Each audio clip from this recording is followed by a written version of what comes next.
Candidate देते हैं और सम्मानजनक वोट उनको मिलता है। और कहीं ना कहीं भाजपा को एक जवाब देते हैं, बिहार सरकार को एक जवाब देते हैं कि हम हैं, या तो हमें हमें सम्मानजनक हमें सीट दीजिए, हमें आरक्षण दीजिए, और नहीं तो हम अकेले लड़ने को तैयार हैं। गठबंधन हमारा उसी के साथ होगा जो हमें आरक्षण देगा। अगर आप सरकार में है, केंद्र सरकार अगर भाजपा सरकार में है, तो हमें अपने गठबंधन में लेके हमें आरक्षण दे दें। अगर विपक्ष के लोग जो भी फिलहाल जो इंडिया बना हुआ विपक्ष, तो मैं विपक्ष के लोगों से कहना चाहता हूँ, ठीक है, आप हमें आश्वासन दीजिए, लिखित आश्वासन दीजिए कि आप हमें आरक्षण देंगे, हम आपके साथ हैं। हम अपने लोगों की लड़ाई लड़ रहे हैं। आज माननीय सुप्रीमो मुकेश सहनी जी किसकी लड़ाई लड़ रहे हैं? अति पिछड़ा समाज की लड़ाई लड़ रहे हैं। आज देखिए, दलित महादलित समाज के युवा साथियों से मैं कहना चाहता हूँ कि हरिजन एक्ट को संशोधन के लिए भेजा गया। क्यों? बाबा साहब का सपना जो था, बाबा साहब को बनाया हुआ जो कानून था। वीआईपी सुप्रीमो मुकेश सहनी जी इन दिनों संकल्प यात्रा बिहार में कर रहे हैं। उस संकल्प यात्रा का उद्देश्य क्या है, सबसे पहले यह बताइए। सर्वप्रथम मैं आपके चैनल के माध्यम से जितने भी श्रोतागण हैं, मेरे चाहने वाले लोग हैं, उन सबको मैं सादर प्रणाम करता हूँ।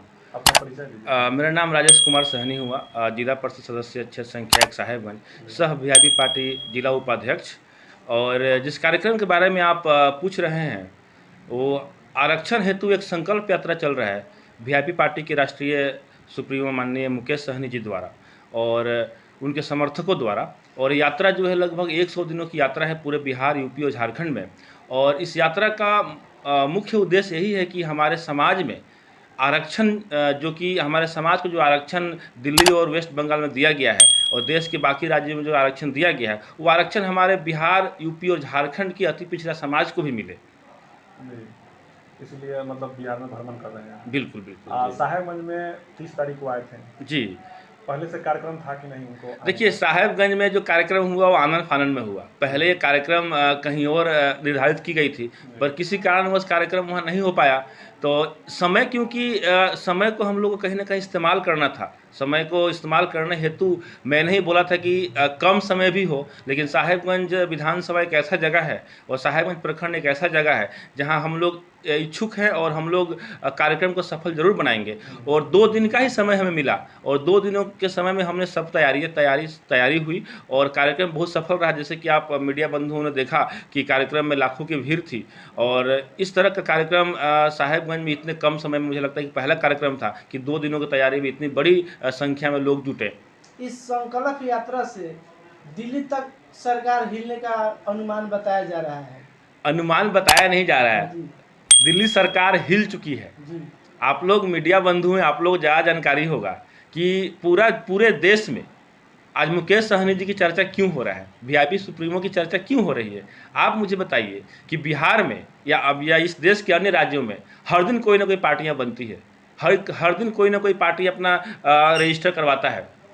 तो जो पार्टी 4 साल 5 साल पहले जो पार्टी बनी है बिहार में, और बिहार की तीसरी सबसे बड़ी पार्टी है, मैंने कल भी एक न्यूज़ चैनल को मैंने बात बताया था। और 2 उपचुनाव कुडनी और बोचहा, एक तरफ केंद्र सरकार भाजपा का गठबंधन, एक तरफ बिहार सरकार जेडीयू और आरजेडी का गठबंधन। उस बीच माननीय मुकेश सहनी जी अपना कैंडिडेट देते हैं और सम्मानजनक वोट उनको मिलता है। और कहीं ना कहीं भाजपा को एक जवाब देते हैं, बिहार सरकार को एक जवाब देते हैं कि हम हैं, या तो हमें सम्मानजनक हमें सीट दीजिए, हमें आरक्षण दीजिए, और नहीं तो हम अकेले लड़ने को तैयार है। आपने ट्रेलर हमारा देखा है, आगे की फिल्म भी आगे हम दिखाएंगे।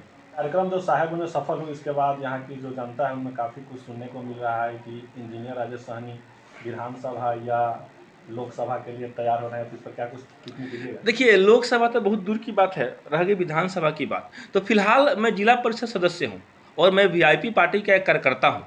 मैं तो ये कहता हूँ बिहार सरकार को, केंद्र सरकार की, हमें आरक्षण दीजिए। राजेश सहनी क्या, वीआईपी सुप्रीमो मुकेश सहनी भी कहीं से चुनाव नहीं लड़ेंगे।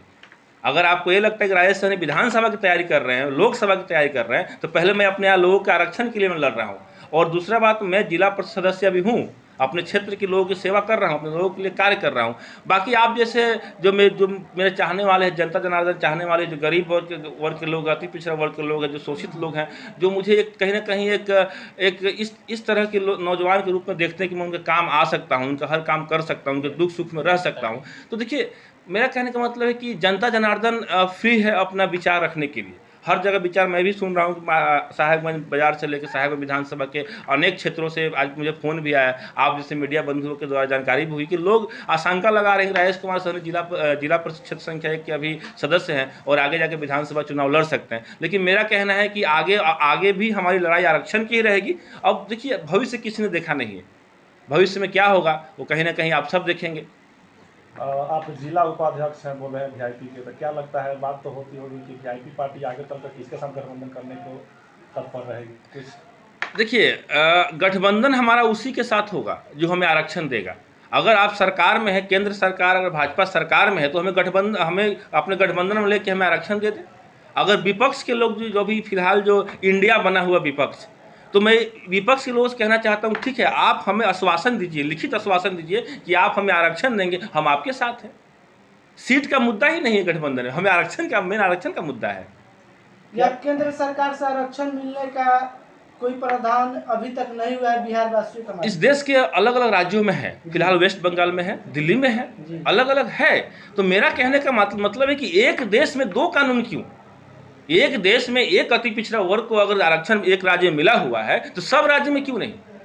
आज हम अपने हक अधिकार की लड़ाई लड़ रहे हैं, कहीं ना कहीं हम अपने जो हम बात कह रहे हैं उसमें हम कहीं ना कहीं सही है, हम अपने लोगों की लड़ाई लड़ रहे हैं। आज माननीय सुप्रीमो मुकेश सहनी जी किसकी लड़ाई लड़ रहे हैं? अति पिछड़ा समाज की लड़ाई लड़ रहे हैं। आज देखिए, दलित महादलित समाज के युवा साथियों से मैं कहना चाहता हूँ कि हरिजन एक्ट को संशोधन के लिए भेजा गया। क्यों? बाबा साहब का सपना जो था, बाबा साहब का बनाया हुआ जो कानून था, उसको संशोधन के लिए आप क्यों भेज रहे हैं? आप अति पिछड़ा को आरक्षण नहीं दे रहे हैं, हरिजन एक्ट में आप संशोधन के लिए भेज रहे हैं, और जिस समाज को आज तक जो बहुबल समाज है उसके 10% आरक्षण बढ़ा रहे हैं। तो कहीं ना कहीं अब जागरूक लोग हो रहे हैं, लड़ाई अपने हक की लड़ेंगे। बोल रहे हैं कि हम लोगों को पता नहीं था, कार्यक्रम को 2 दिन में सब अरेंज किया गया। क्या लगता था कि इतना जनता का जो प्यार मिला उस रैली में, जो जनता, क्या अनुमान था कि इतना जनता पहुंचने वाली थी?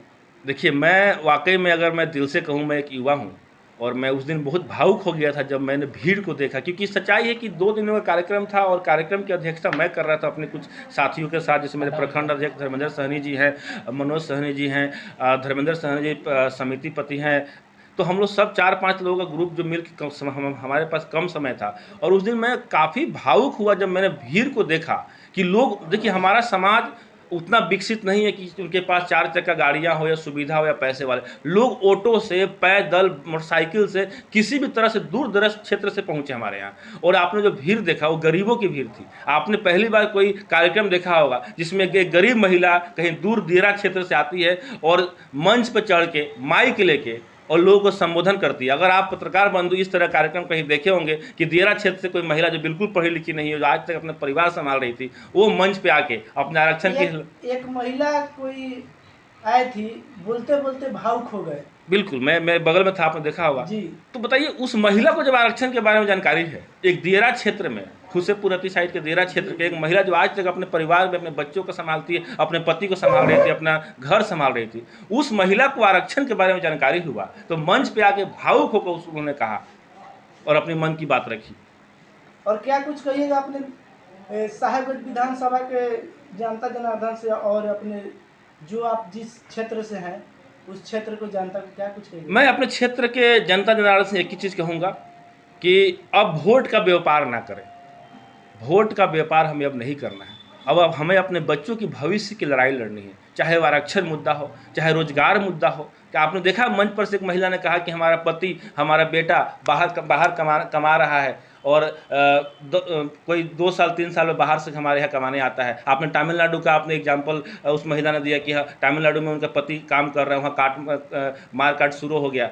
तो कहीं ना कहीं मैं अपने उन महिलाओं से, उन माताओं से, उन बहनों से, उन भाइयों से, उन अभिभावकों से अपील करना चाहता हूं कि अब जो वोट आप करें तो कहीं ना कहीं व्यापार वाला वोट ना करें, कहीं ना कहीं जातिपात वाला वोट ना करें। आप वोट अपने हक अधिकार के लिए करें, आप वोट अपने रोजगार के लिए करें। मैं आप सबों से यही अपील करना चाहता हूँ। राजेश कुमार सहनी, जिला परिषद क्षेत्र संख्या 1 साहेबगंज, सह जिला उपाध्यक्ष वीआईपी पार्टी मुजफ्फरपुर।